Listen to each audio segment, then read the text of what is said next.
ॐ श्रौत्रार्हन्ति चणैर्गुण्यैर्महर्षिभिरहर्दिवन्तोष्टुज्यमानोऽप्यगुणो विभुर्विजयतेतरां पूर्वार्धे कथितास्तुर्यपञ्चमाध्यायवर्तिनः प्रत्यया अथ कथ्यन्ते तृतीयाध्यायगोचराः। सर्वेभ्यः श्रोतृभ्यः नमः।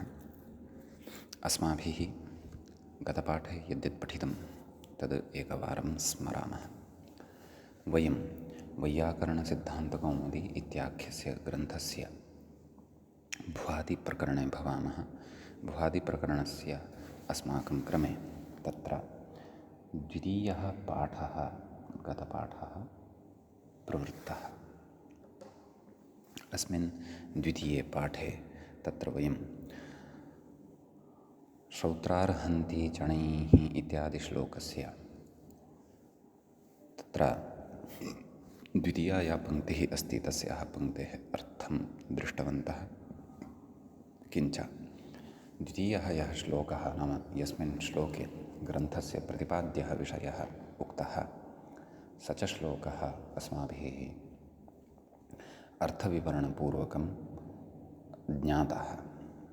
तत्र पूर्वार्धे कथितास्तुर्यपञ्चमाध्यायवर्तिनः प्रत्यया अथ कथ्यन्ते तृतीयाध्यायगोचराः इति सोऽयं श्लोकः अपि तत्र अस्माभिः पठितः, व्याख्यातः, व्याख्यापूर्वकं तस्य अर्थः विस्तरेण ज्ञातः। ततः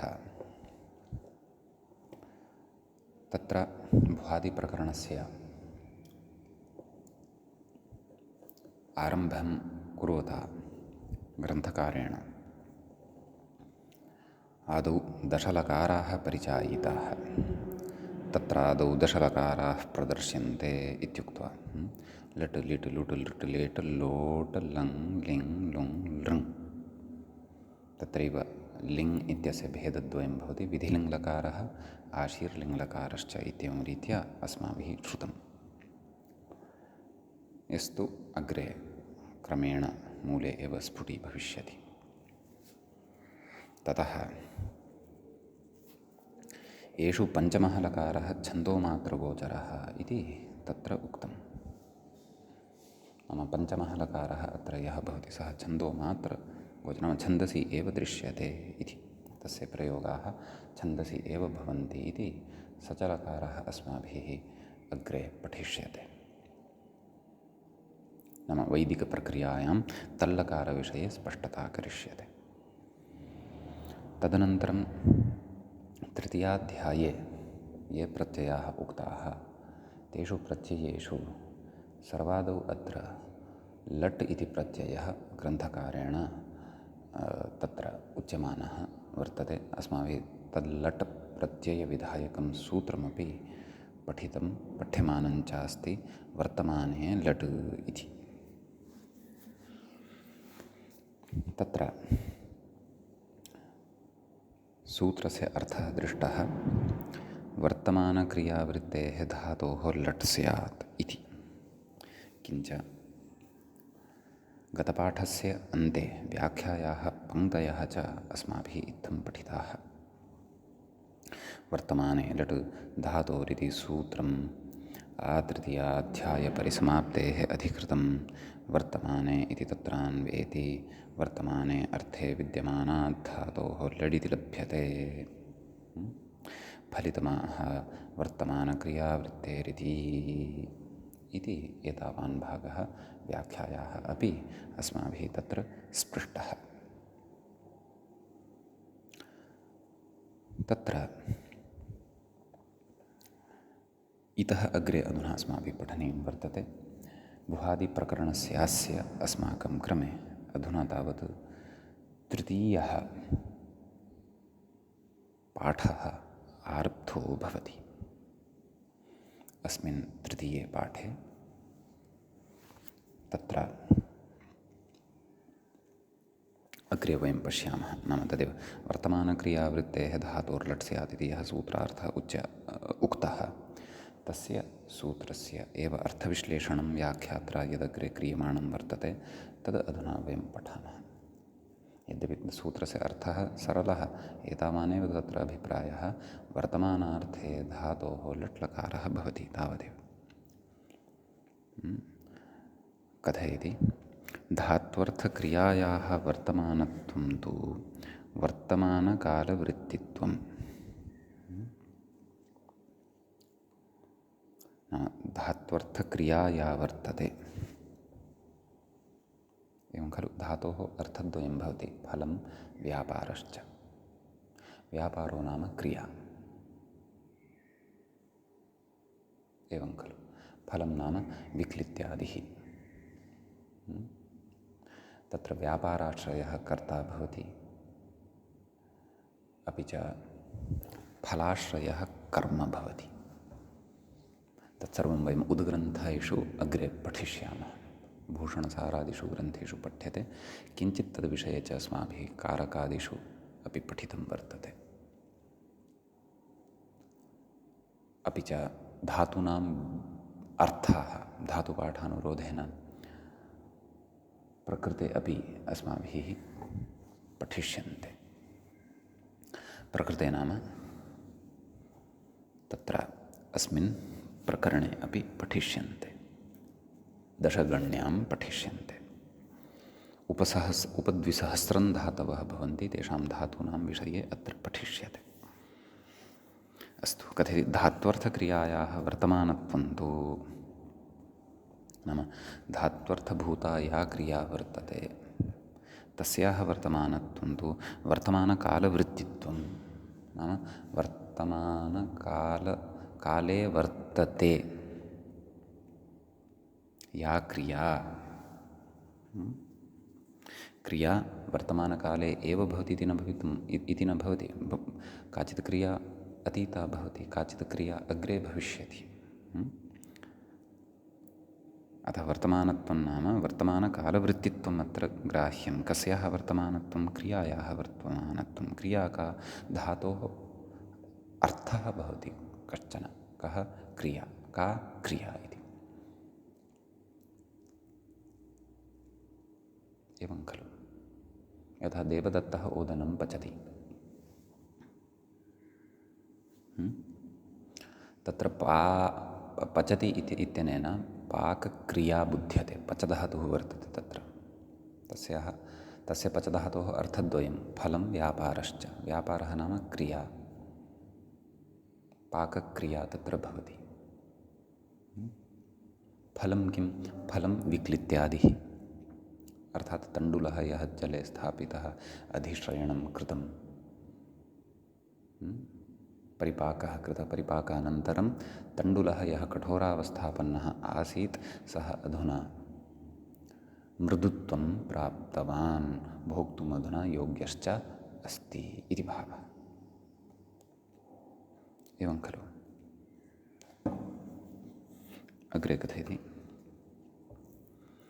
कालस्य तु वर्तमानत्वम् अतीतानागतभिन्नकालत्वं। नाम कालस्य वर्तमानत्वं किं? वर्तमानत्वं नाम किम्? अतीत अनागतभिन्नकालत्वं नाम यत् अतीतात् भिन्नं वर्तते। अतीतं नाम भूतं यद् वर्तते तस्मात् भिन्नं वर्तते। अनागताच्च भिन्नं वर्तते, नाम यत् एतावता नागतं वर्तते तद् किं? भविष्यत्कालं। तदुभयभिन्नं यद् वर्तते तद् वर्तमानत्वं भवति। तच्च कालस्य वर्तमानत्वम् अत्र विवक्षितं वर्तते इति भावः।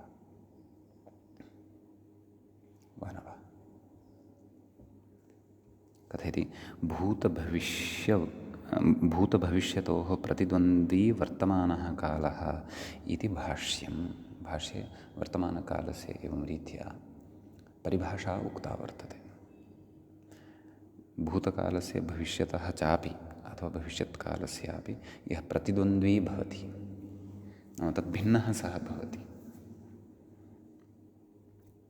वर्तमानकालः इत्युच्यते। नाम यः भूतः नास्ति, यश्च भविष्यदपि नास्ति, यः जायमानः वर्तते, प्रचलन् अस्ति, सः कालः वर्तमानकालः इत्युच्यते। कथयति वर्तमानत्वं च न प्रत्ययार्थभूतकर्त्रादिविशेषणम्। एवं खलु धातोः प्रत्ययाः विधीयन्ते।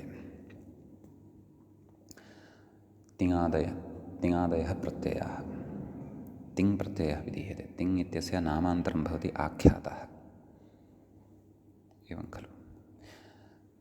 तस्य आख्यातस्य अथवा तिङः अर्थः भवति। तिङर्थाः केचन भवन्ति, कर्तृकर्मसङ्ख्याकालाः। एते तिङः अर्थाः भवन्ति, कर्ता, कर्म, सङ्ख्या वा कालो वा, एते अर्थाः तिङः भवन्ति।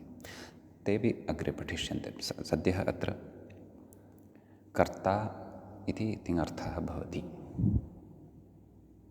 धात्वर्थः भिन्नः, तिङर्थः भिन्नः इति तत्र स्मर्तव्यं।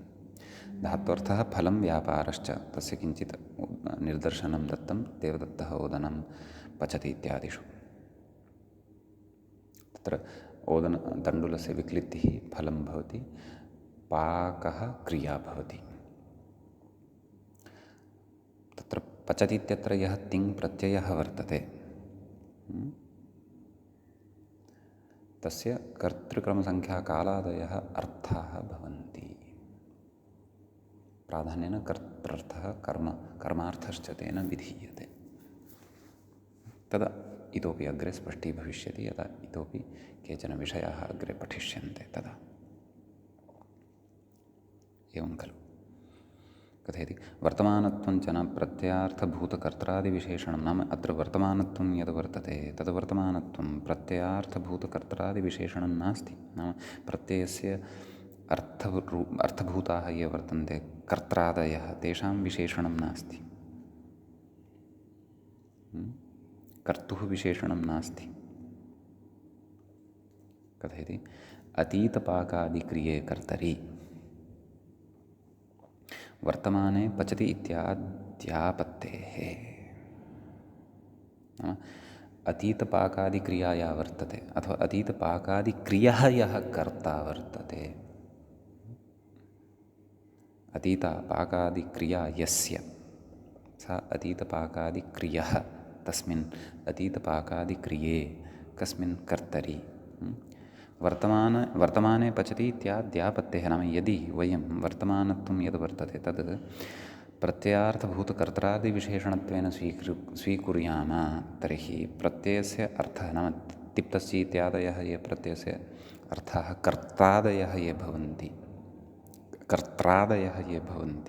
तेषां विशेषणत्वेन स्वीक्रियते यदि वर्तमानत्वं, तर्हि सः एव कर्ता भूतकाले अपि भवितुमर्हति खलु, स एव कर्ता भविष्यति अपि भविष्यति खलु। एवं खलु कथयति अतीतपाकादिक्रिये कर्तरि वर्तमाने पचति इत्याद्यापत्तेः। तर्हि तत्रापि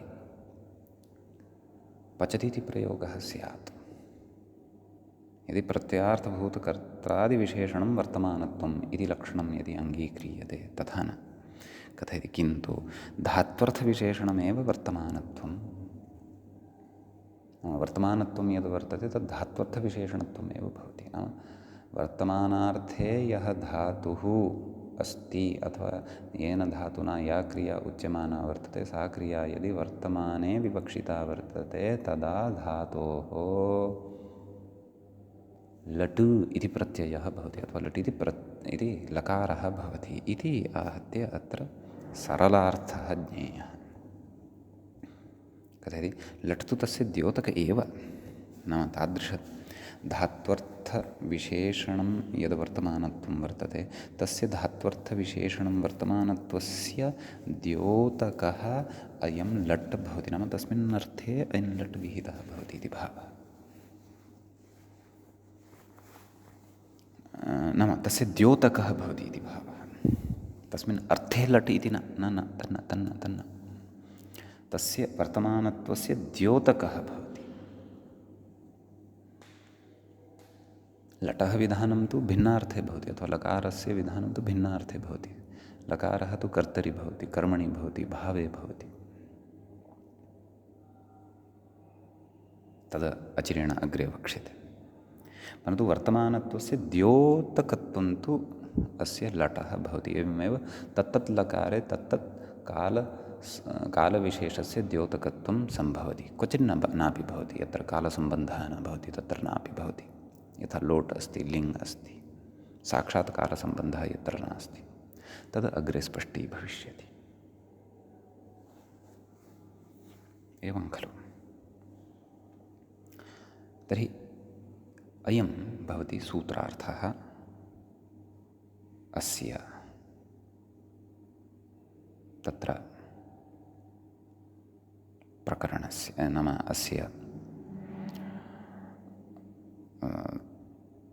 सूत्रस्य। अग्रे कथयति अटाविताविति मूले पश्यन्तु। अटावितौ अर्थात् लट् इति यः प्रत्ययः वर्तते तस्मिन् यः टकारः वर्तते यश्च अकारः वर्तते तयोः द्वयोः अपि इतसंज्ञा भवति इति भावः। टकारस्य हलन्त्यम् इत्यनेन इतसंज्ञा भवति। लकारोत्तरवर्ती यः अकारः वर्तते तस्य च उपदेशे जनुनासिक इत्यनेन सूत्रेण इतसंज्ञा भवति। ल इति अवशिष्यते इति भावः। अटौ इतौ अश्च तच अटौ इतरेतरयोगद्वन्द्वः भवति। तौ इतौ अटावितौ। कथयति अग्रे न च अकारः उच्चारणार्थः एव अस्तु इति वाच्यम्। प्रकृते यः अकारः वर्तते सः उच्चारणार्थकः एव भवतु इति न वक्तव्यम्। एवं खलु। नाम किमर्थमस्य इतसंज्ञा एव स्वीकर्तव्या, उच्चारणार्थः स्वीक्रियताम्। यथा हकारादिषु अकारः सौकर्यार्थः इति खलु उच्यते, तद्वत् तत्रापि उच्चारणार्थः अयम् अकारः इत्युच्यताम्। वा न वा? तथा नोच्यते इति अत्र उच्यते। कुतः? कारणं दर्श्यते। लिडादिवैलक्षण्यात् तस्य आवश्यकत्वात्। एतदनन्तरं लिट् वक्ष्यते। लिट् इति लकारः वक्ष्यते। लिडादिवैलक्षण्याय, नाम तत्र वैलक्षण्यम् अपेक्षितम्। एवं खलु। अयं लकारः सर्वत्र समानः एव न तिष्ठतु। अयं लकारः अथवा अयं लट् लिटः अपेक्षया भिन्नः वर्तते। अत्रापि अकारः उच्चारणार्थः स्वीकृतः, लिटि अपि इकारः उच्चारणार्थः स्वीकृतः। अवशिष्टः कः? लकारः। तर्हि उच्चारणार्थकसंज्ञकस्य वर्णस्य तु गणना एव न भवति। सः तु तत्र नास्ति इत्येव भवति। केवलम् उच्चारणसौकर्यमेव तत्र प्रयोजनं भवति। वा न वा? तर्हि तत्र लटः, नाम यदि अत्र अकारः, लटि अकारः, लिटि इकारः उभयत्र उच्चारणार्थम् एव एतत् स्वरद्वयं स्वीक्रियते इति यदि स्यात् तर्हि तत्र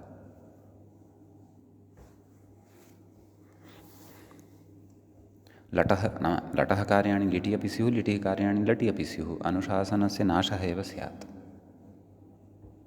यतः उभयत्र ल तावदेव अस्ति, अन्यत् किमपि नास्ति।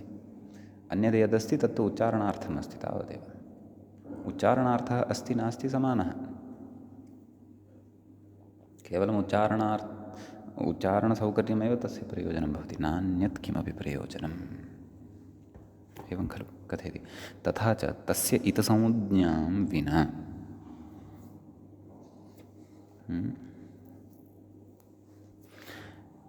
निवृत्त्युपायाभावात् इतसंज्ञैव आदर्तव्या इति भावः।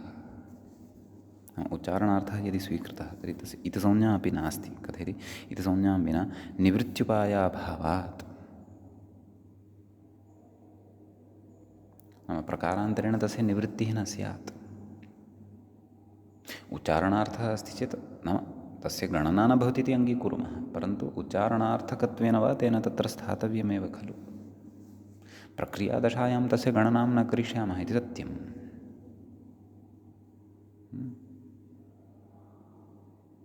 शास्त्रीयप्रक्रिया यत्र निर्वोढव्या वर्तते तत्र तस्य गणना न कर्तव्या इति सत्यं, परन्तु सः तस्य तत्र श्रवणमपि नापेक्षितं। कुतः? अन्यथा भ्रान्तयः भविष्यन्ति। उच्चारणार्थकः यदि तस्मिन् लकारे सः स्वरः स्वीकृतः तर्हि।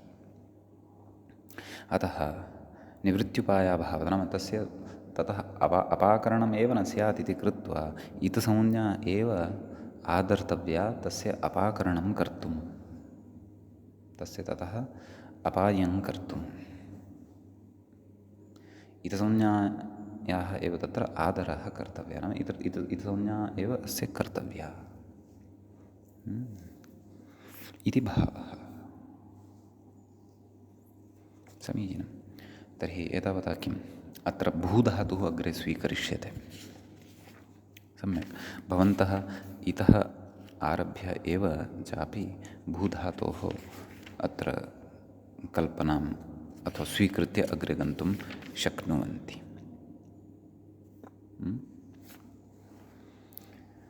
भू नाम धातुपाठे प्रथमः एव धातुः भू अस्ति, अतः ततः लट् लकारः अयं विधातुं शक्यः, अथवा लट् इति प्रत्ययः अयम् अत्र विधातुं शक्यः अस्माभिः। एवं खलु? अतः तत्र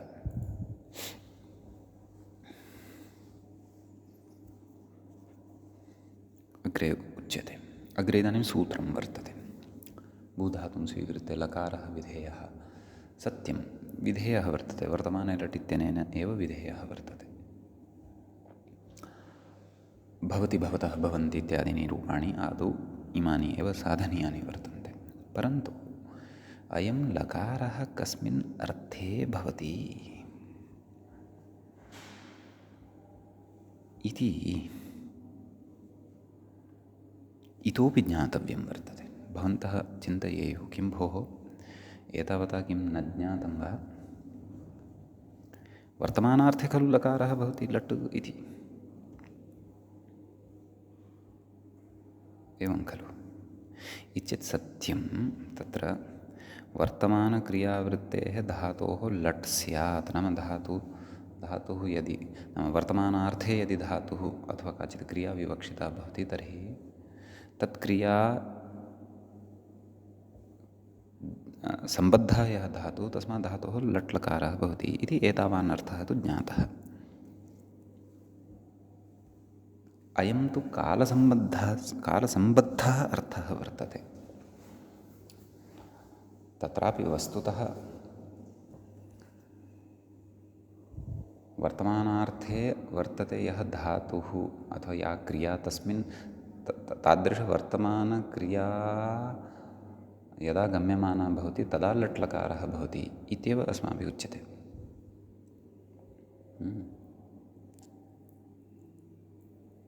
न तु लटः अर्थः वर्तमानम् इति, तथा न।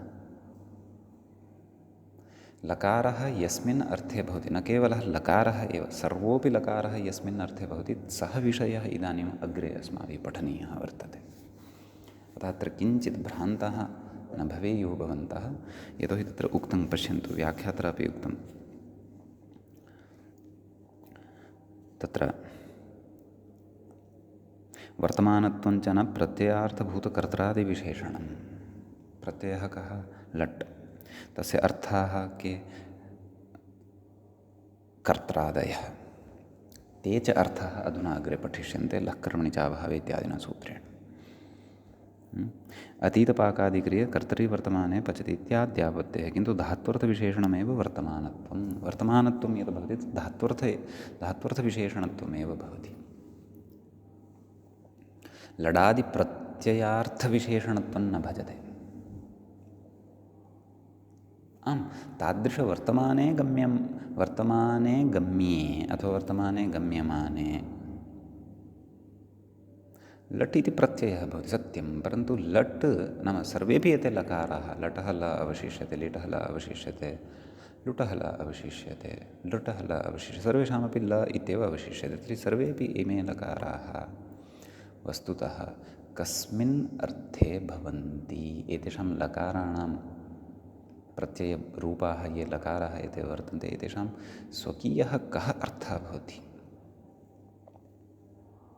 तद् अधुना अग्रे पठिष्यते। अतः तत्र सूत्रं वर्तते अग्रे। लः कर्मणि च भावे च कर्मकेभ्यः इति यत्नतः इदं सूत्रम् अस्माभिः अवगन्तव्यं भवति। यतोहि विशिष्टाः केचन विचाराः आवश्यकाः च विचाराः अत्र सन्ति ये येषाम् अपेक्षा अस्माकं सर्वत्र अग्रे भविष्यति। सम्यक्। आदौ पदच्छेदं पश्यामः सर्वादौ सूत्रस्य। तत्र प्रथमं पदं वर्तते सूत्रे लः इति। समीचीनम्। इदं पदं प्रथमाविभक्तेः बहुवचनान्तं वर्तते। लौ लः एवं रीत्या बहवः लकाराः अत्र विवक्षिताः सन्ति इत्येतदर्थं लः इति प्रथमा बहुवचनान्तं पदं भवति। कर्मणि इदं सप्तम्यन्तं भवति। कर्मन् इति शब्दात् सप्तमी विभक्तेः एकवचनान्तं भवति। च इति अव्ययपदं भवति। भावे इति सप्तम्यन्तं पदं भवति। भाव इति शब्दस्य इति शब्दात् सप्तमी विभक्तिः भवति अत्र। पुनः च इति अस्ति तद् अव्ययपदं भवति। पुनः अकर्मकेभ्यः इति पदं वर्तते। इदं पञ्चम्यन्तं पदं भवति। पञ्चमी विभक्तेः बहुवचनान्तम् इदं पदं भवति। तर्हि आहत्य लः कर्मणि च भावे च अकर्मकेभ्यः इति इमानि षट् पदानि अत्र भवन्ति। अविद्यमानं कर्म येषाम् अथवा न विद्यते कर्म येषां ते अकर्मकाः। बहुव्रीहौ अकर्मन् इत्यस्मात् प्रकृते स्वार्थिकः अकप्रत्ययः ज्ञेयः इति चिन्तयामि। तत्र शेषाद्विभाषा इति खलु उच्यते। टेर्लोपः विद्रष्टव्यः अन् इत्यस्य। अतः अकर्मक टेर्लोपः न, प्रायः नलोपः अत्र द्रष्टव्यः। तदा एव अकर्मक अकर्मक इति रूपं साधयितुं शक्यते। अस्तु, न विद्यते कर्म येषां ते अकर्मकाः इति तत्र विग्रहः कर्तुं शक्यः। विशेषः यदि विग्रहे स्यात्, प्रकारान्तरेण वा विग्रहः स्यात्, तर्हि अग्रे द्रक्ष्यामः। अनुपदमेव स्पष्टी स्यात् विषयः, स्पष्टी भविष्यति विषयः। कथयति वाक्यद्वयमिदं सूत्रं व्याख्याता कथयति। नाम अत्र वाक्यद्वयं सम्पद्यते। कथं सम्पद्यते तत्तु अग्रे वक्ष्यते। कथयति लः कर्मणि च इति प्रथमं वाक्यं। सम्यक्। अधुनैव वाक्यविभागं कथयति येन सरलता अग्रे स्यात् सूत्रस्य अवगमनाय। लः कर्मणि च इति प्रथमं वाक्यं। सम्यक्। लः इति प्रथमा बहुवचनान्तं तदुक्तमेव। चकारेण नाम लः कर्मणि च इति प्रथमे वाक्ये यः चकारः वर्तते तेन कर्तरि कृत् इत्यतः कर्तरि इत्यनुपृष्यते। अग्रे पठिष्यते अस्माभिः सूत्रं। तस्मात् कर्तरि इत्यस्य अनुवर्तनम् अत्र भवति। एवं खलु। तत्र अष्टाध्यायीं यदि पश्यामः, इतः प्राक्तनं यत् सूत्रं ततः अपि प्राक्तनं सूत्रं कर्तरि कृत् इति भवति। कर्तरि कृत् भव्यगेय प्रवचनीयोपस्थानीयजन्याप्लाव्यापात्या वा तदनन्तरम् इदं सूत्रं भवति लः कर्मणि च भावे च कर्मकेभ्यः इति। तत्र कथयति आम् अग्रे इति अनुकृष्यते। वस्तुतः अनुकृष्यते कुतः अनुवर्तनं भवति इति वक्तव्यम्। अस्तु, प्रायः अस्माकं व्याख्याता अनुवृत्तिम् अपि अनुकर्षणं कथयति। अग्रे विद्यमानात् सूत्रात् गतसूत्रं प्रति किमपि स्वीकर्तव्यं यदि भवति तत्रापि अनुकर्षणम् इति प्रयोगं करोति। अनुवर्तनम् इति तु करोत्येव, परन्तु बहुत्र अनुवर्तनम् इत्यस्मिन् अर्थे अनुकर्षणम् इत्यपि कथयति सा। वस्तुतः युज्यते अपि, यतोहि अनुकर्षणम् अग्रे विद्यमानस्य एव भवेत् इति नास्ति खलु, पृष्ठे विद्यमानस्यापि भवितुम् अर्हति खलु। प्रसङ्गानुरोधेन तर्हि अस्माभिः अवगन्तव्यं यत् अत्र अनुकर्षणम् इत्यस्य अनुवर्तनम् इत्यर्थो वा इति। आम्, अनुवर्तनम् अग्रे विद्यमानात् न भवितुम् अर्हति, तत् पृष्ठे विद्यमानादेव भवति।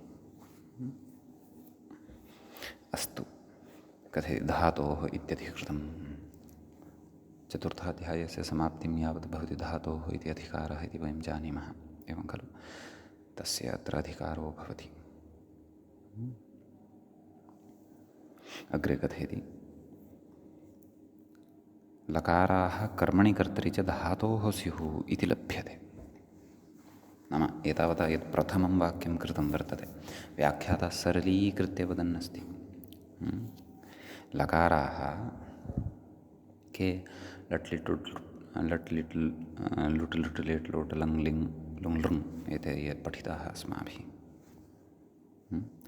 कर्मणि कर्तरि च अर्थात् कर्मार्थे कर्तृर्थे च धातोः स्युः, धातोः भवन्ति इति लभ्यते, इति एकः अर्थः लभ्यते। नाम धातोः लकाराः अनयोः द्वयोः अर्थे भवन्ति। कर्म नाम किं भवति इति वयं जानीमः। कर्तुरीप्सिततमं कर्म इत्यादौ कर्म अस्माभिः सम्यक्तया पठितं। कर्ता कः भवति इत्यपि वयं जानीमः। स्वतन्त्रः कर्ता इत्यत्र क्रियायां स्वातन्त्र्येण विवक्षितः अर्थः कर्ता भवति इत्यपि कारकेषु स्फुटीकृतं वर्तते। अतः अत्रत्यः विषयः सरलतया अवगन्तुं शक्यते वा न वा। ततः तर्हि एतावता किम् आयातं लकाराः कर्मणि कर्तरि च धातोः स्युः इति लभ्यते। नाम इति अर्थः अत्र सम्प्राप्तो भवति। सकर्मकधातुविषयम् एव इदम्, एवं खलु। नाम सकर्मकधातुविषये एव इदम् उच्यमानं वर्तते इति। नाम लकाराः कर्मणि कर्तरि च सकर्मकात् धातोः स्युः इति लभ्यते। नाम इति अर्थः अत्र ज्ञातो भवति। मूलेपि वक्ष्यते। कथयति कुतः अकर्मकेषु कर्मणि इत्यस्य बाधितत्वात्।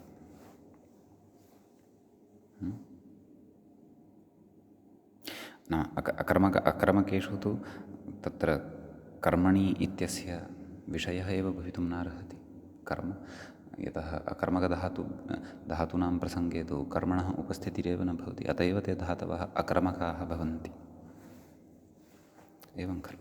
सकर्मकाणाम् अकर्मकाणां च सामान्यः परिचयः अस्माकं स्यादेव इति चिन्तयामि अहम्। बालकः पाठं पठति, अत्र क्रियायाः योग्यता वर्तते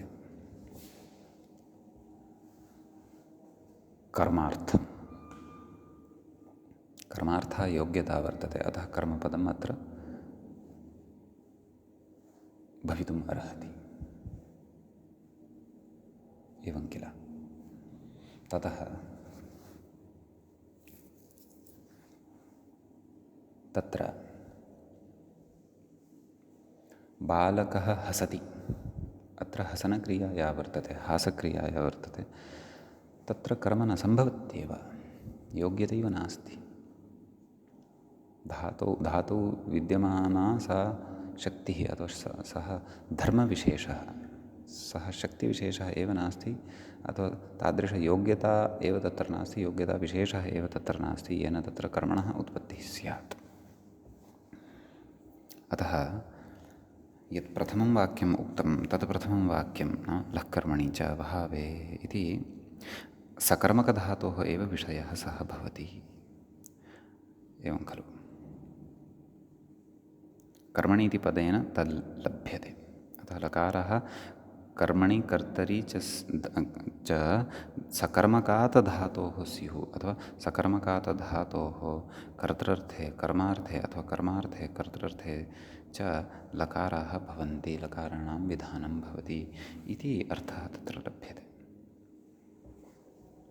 अग्रे कथयति व्याख्याता, अकर्मकेषु कर्मणि इत्यस्य बाधितत्वम् इदमुक्तमेव। अग्रे गच्छामः। तदाह लकाराः सकर्मकेभ्यः धातुभ्यः कर्मणि कर्तरि च स्युः इति। मूले उक्तं खलु, लकाराः सकर्मकेभ्यः कर्मणि कर्तरि च स्युः। सकर्मकेभ्यः नाम केभ्यः? धातुभ्यः इति तत्र अध्याहृत्य अस्माभिः योजनीयम्।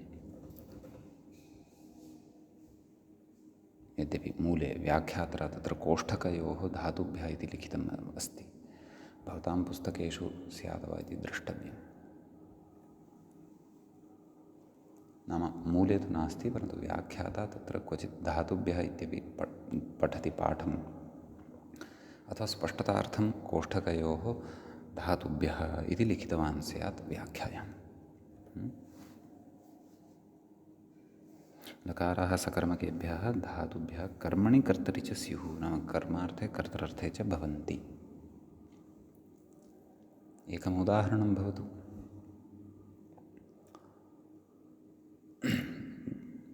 देवदत्तः ग्रामं गच्छति। कः अत्र कर्ता? देवदत्तः। किं कर्म? ग्रामः कर्म। क्रिया का? गमनक्रिया। एवं खलु। तत्र कः कालः? वर्तमानकालः। कः लकारः? लट् लकारः। कस्मात् धातोः विहितः? गम् इति धातोः विहितः। किं क्रियापदं? गच्छति इति क्रियापदम्। एवं खलु। तर्हि गम् धातोः लकारः अत्र यः विहितः, सः लकारः कर्तृर्थे विहितः वर्तते इति अवधानं कर्तव्यम्। कर्तुः अर्थे विहितः वर्तते। एवं किल। अतः प्रकृते लकारः यः वर्तते तेन कर्ता उक्तः भवति। नाम प्रकृते लकारः यः वर्तते तेन कर्तुः अर्थः ज्ञातः भवति, न तु कर्मणः अर्थः। कर्ता अत्र उक्तः भवति, कर्म अत्र अनुक्तः भवति, अनुक्तं भवति। कुतः? यतोहि कर्मार्थे लकारः न विहितः वर्तते। कुतः? यतोहि अयं धातुः गम् धातुः सकर्मकः वर्तते, अतः सकर्मकात् लकारः कर्मार्थे विधीयते। देवदत्तः ग्रामं गच्छति। कः बोधः जायते? गच्छति। कः गच्छति? देवदत्तः गच्छति। अथवा ग्रामः गच्छति? न खलु, ग्रामः न गच्छति। गमनक्रियायाः कर्ता अत्र देवदत्तः वर्तते। गमनक्रियया अत्र देवदत्तस्य बोधो जायते। अतः प्रकृते यः लकारः विहितः वर्तते, सः लकारः देवदत्तार्थे विहितः वर्तते, अर्थात् कर्तृर्थे विहितः वर्तते। अतः कर्तरि लकारः अयम् इति अर्थः। इदानीम् एतदेव वाक्यं प्रकारान्तरेण वदामि। यदि देवदत्तेन ग्रामः गम्यते, कर्ता कः? देवदत्तः। तत्र तृतीया श्रूयते। क्रिया का? गमनक्रिया एव। कर्म किं? ग्रामः। परन्तु गम्यते कः? देवदत्तो वा ग्रामो वा? इति चेत् ग्रामः गम्यते, देवदत्तः न गम्यते। देवदत्तस्तु गमनस्य कर्ता। तेन तु गम्यते, परन्तु गम्यते कः? गम्यते ग्रामः। अतः अत्र क्रिया या वर्तते अथवा यया क्रियया लकारः विहितः, नाम यत्क्रियावाचकात् धातोः लकारः विहितः वर्तते, सः लकारः प्रकृते कर्मार्थे विहितः वर्तते। यतोहि प्रकृतवाक्यस्य योग्यतावशात् कर्मार्थः अस्माभिः प्राधान्येन बुध्यते, न तु कर्तृर्थः। मानवः अतः कर्मणि अत्र लकारः वर्तते इत्युच्यते। कर्मणि च सर्वदा तङ् एव भवति, नाम आत्मनेपदत्वमेव भवति। तां च व्यवस्थां वयम् अनुपदमेव अग्रेपि पठिष्यामः। एवं तर्हि अत्र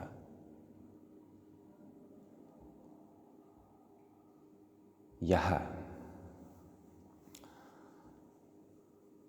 धातुः वर्तते सः सकर्मकः वर्तते। अत एव कर्मलकारः कर्मणि लकारः भवितुम् अर्हति, अन्यथा न भवति। सकर्मकः धातुः यदि वर्तते तर्हि तस्मात् कर्तरि अपि लकारविधानं भवितुम् अर्हति, अर्थात् कर्तरि अर्थे अपि लकारविधानं भवितुम् अर्हति, कर्मार्थे अपि लकारविधानं भवितुम् अर्हति। कर्मार्थे तु लकारविधानं चेदेव यदि सः धातुः सकर्मकः भवति इति भावः। गम् धातुः च सकर्मकः अस्त्येव।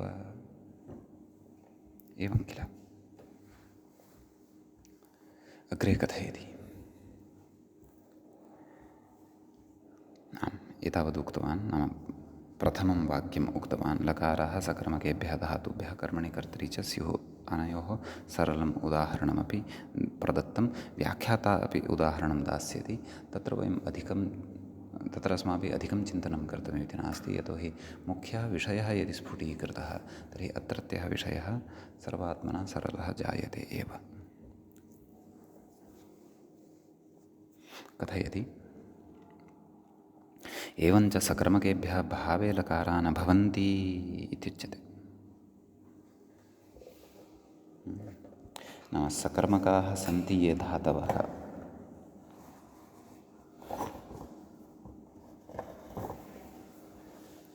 एवं खलु, तेभ्यः धातुभ्यः भावे लकाराः न भवन्ति।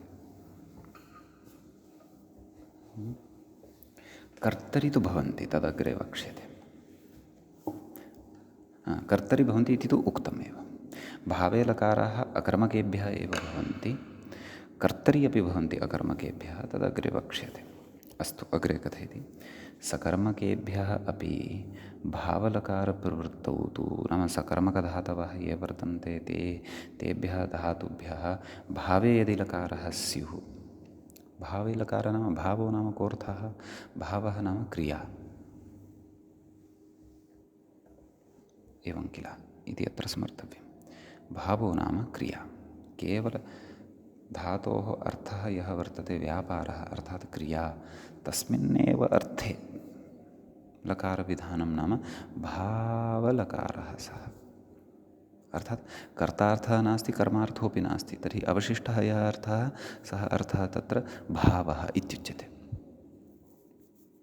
सः कः? सः केवलः धातोः शुद्धः अर्थः भवति, तावदेव।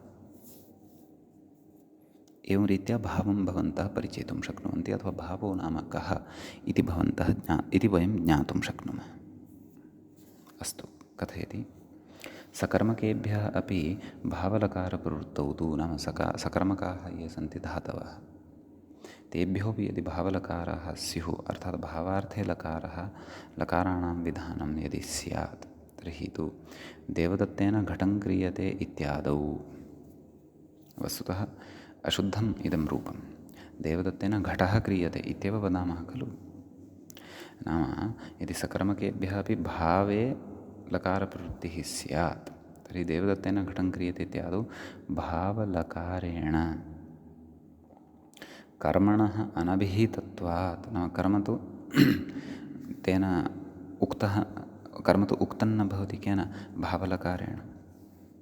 तेन तु केवलः भावः उक्तः भवति, अर्थात् क्रिया, तावदेव। कथयति, कर्मणः अनभिहितत्वात् द्वितीया स्यादिति भावः। नाम कर्म यद् वर्तते तस्य अनभिहितत्वात्, अवधाने विहिते तत्र अधिकारः पठितः खलु अस्माभिः कारकेषु अर्थात् अनुक्ते नाम अनुक्तत्वात् द्वितीया स्यात् इति द्वितीयायाः प्रवृत्तिः स्यात् इति भावः इति अर्थः सम्यक् देवदत्तेन घटं क्रियते इत्यादीनि च अनिष्टानि रूपाणि लप्स्यन्ते इति भावः यदि सकर्मकेभ्यः धातुभ्यः अपि भावे लकारप्रवृत्तिः स्यात् तर्हि इति भावः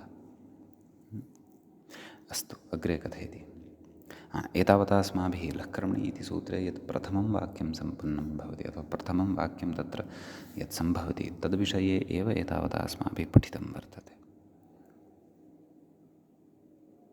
अधुना अत्रैव द्वितीयं वाक्यं यत् भवति तद्विषये वयं पठामः कथयति भावे च कर्मकेभ्यः मूले यतः पूर्वं लक्कर्मणि च एतावदेव खलु सूत्रमस्माभिः गृहीतं तस्य तत्र अनुवृत्त्यादिकं दृष्ट्वा एकं वाक्यम् अस्माभिः साधितं कथयति भावे च कर्मकेभ्यः इति द्वितीयं वाक्यं नाम एवं रीत्या इदं तत्र द्वितीयं वाक्यं सम्पन्नं भवति कथयति अत्रापि चकारेण कर्ता एव अनुकृष्यते इति नाम चकारबलेन प्रकृते अपि कर्ता यः भवति तस्य एव अनुकर्षणं भवति भावे च अकर्मकेभ्यः अत्रापि अपरः चकारः वर्तते खलु अतः प्रथमे वाक्ये लक्कर्मणि च भावे लक्कर्मणि च इति प्रथमं वाक्यं खलु कृतं तस्य अर्थः दृष्टः द्वितीयं वाक्यम् अधुना क्रियमाणं वर्तते भावे च अकर्मकेभ्यः अत्रापि चकारः अस्ति चकारद्वयं सूत्रे वर्तते तर्हि प्रथमचकारः यः वर्तते तेनापि पूर्वम् अस्माभिः कर्तरि इत्यस्य अनुकर्षणं कृतम् इदानीं द्वितीयवाक्ये यः चकारः वर्तते तेनापि अस्माभिः कर्तरि इत्यस्य एव अनुकर्षणम् अथवा अनुवर्तनम् अत्र क्रियते इति भावः उभयत्र तस्य अपेक्षा वर्तते इत्येतदर्थम् एवं खलु कथयति न तु कर्म असम्भवात् एवं खलु नाम एतेन चकारेण सूत्रे एव उक्तं यत् कर्म वर्तते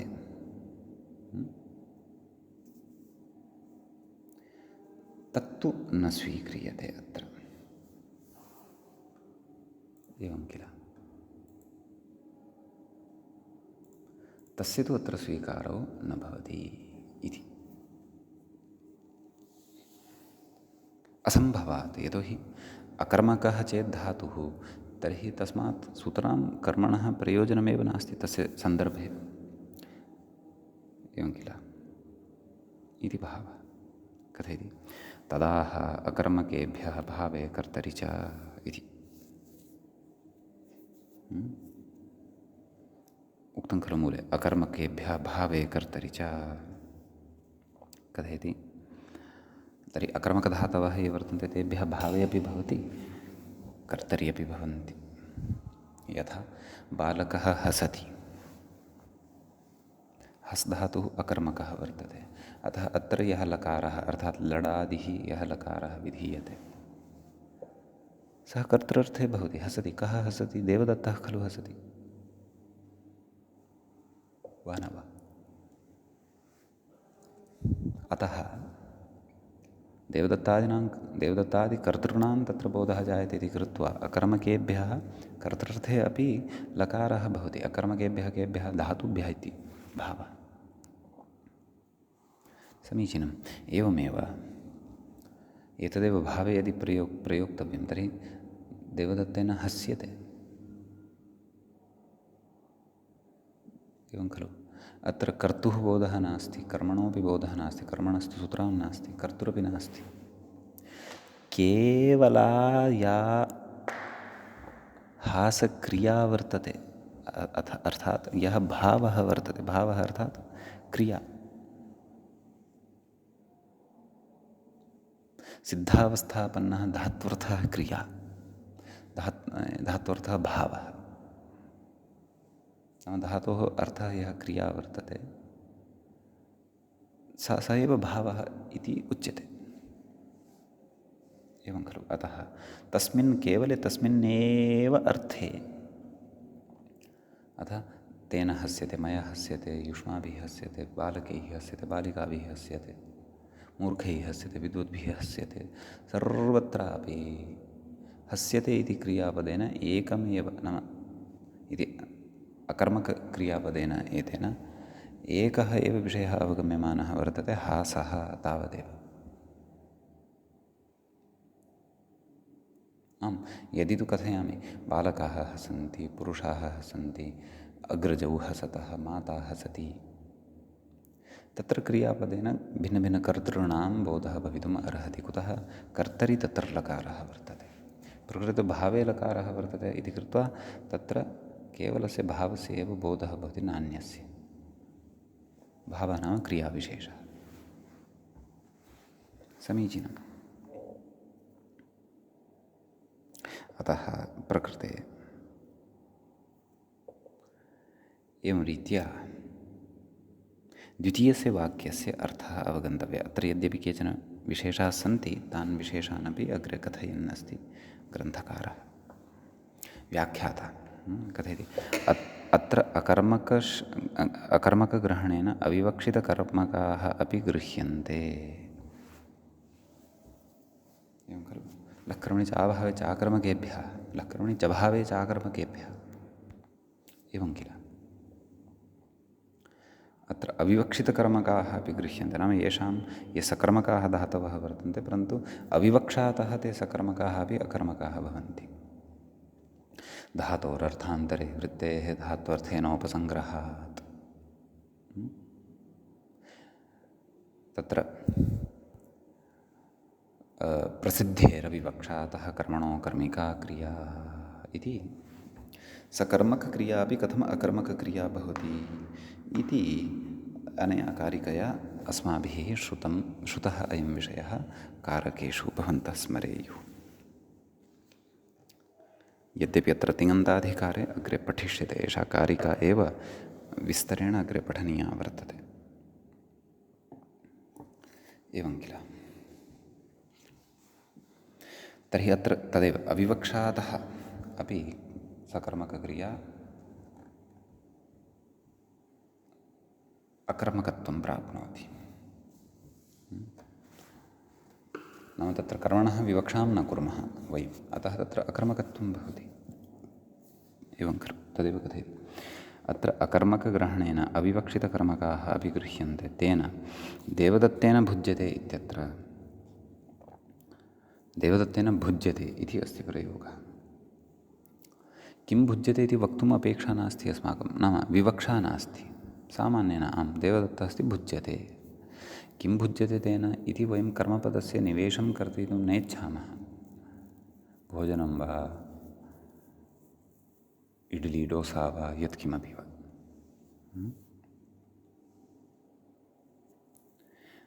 अतः अविवक्षितं कर्म यदा यत्र तत्र अपि यः धातुः प्रयुज्यते सः धातुः अकर्मकः धातुः भवितुम् अर्हति अविवक्षाकारणात्।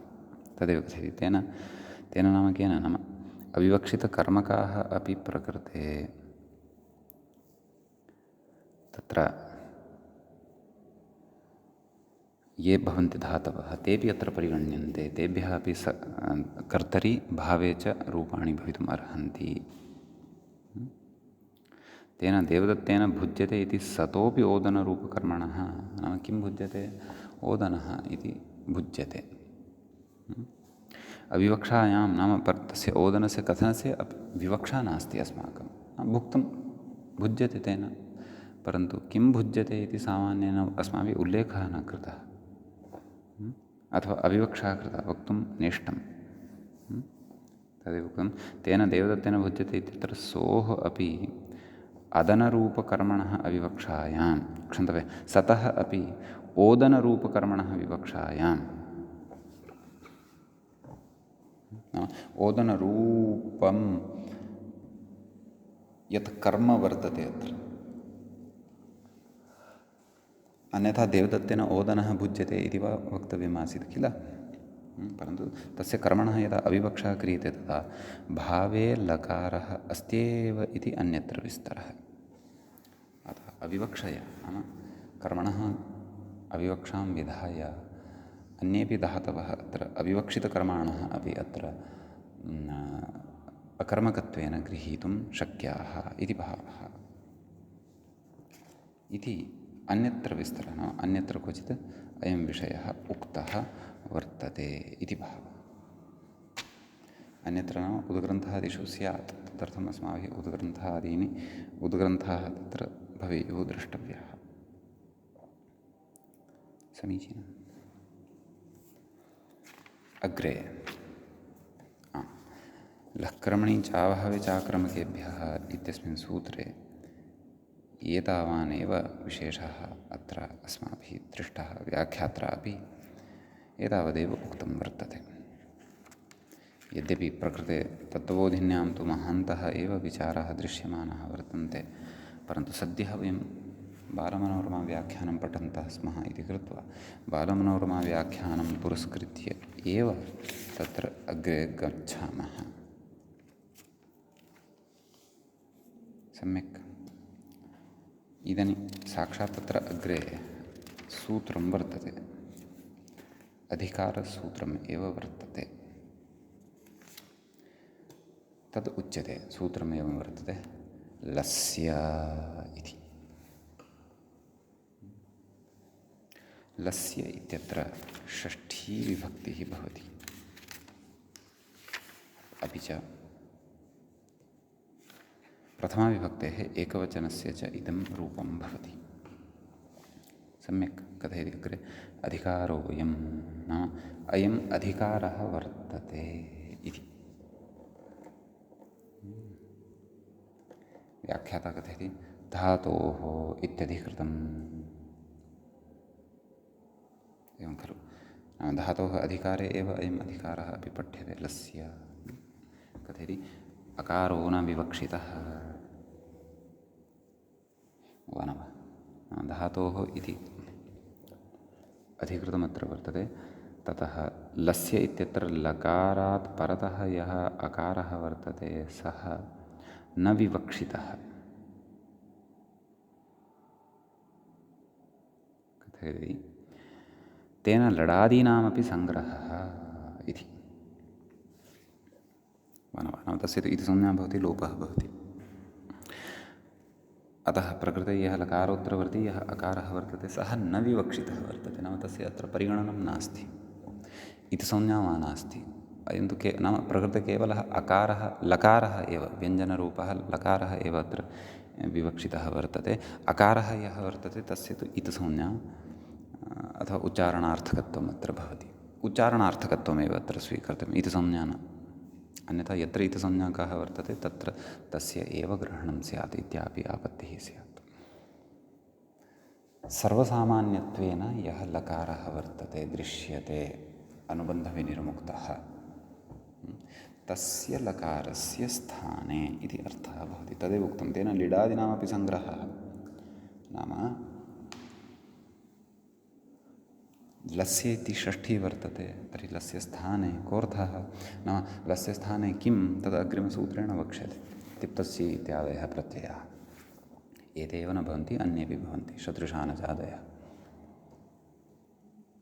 एवं खलु।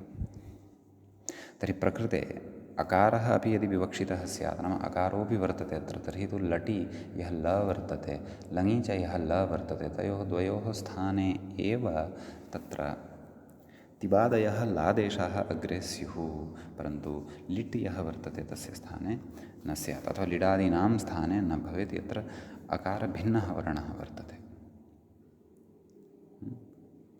अतः अत्र यः लकारः वर्तते सः वस्तुतः न विवक्षितः इत्येव तत्र वक्तव्यम् इति भावः। अकारः प्रकृते विवक्षितः नास्ति, ल इत्येव विवक्षितः वर्तते, अर्थात् सर्वेषामपि लकाराणां स्थाने अग्रे किमपि कार्यं भविष्यति तद् वक्ष्यते। अस्तु, अत्र किञ्चित् उक्त्वा न अत्र इतोपि किं कथयन् तं विचारम् अस्तु, तं विचारम् अग्रिमे पाठे द्रक्ष्यामः। अद्यतनपाठः अत्रैव उपसंह्रियते।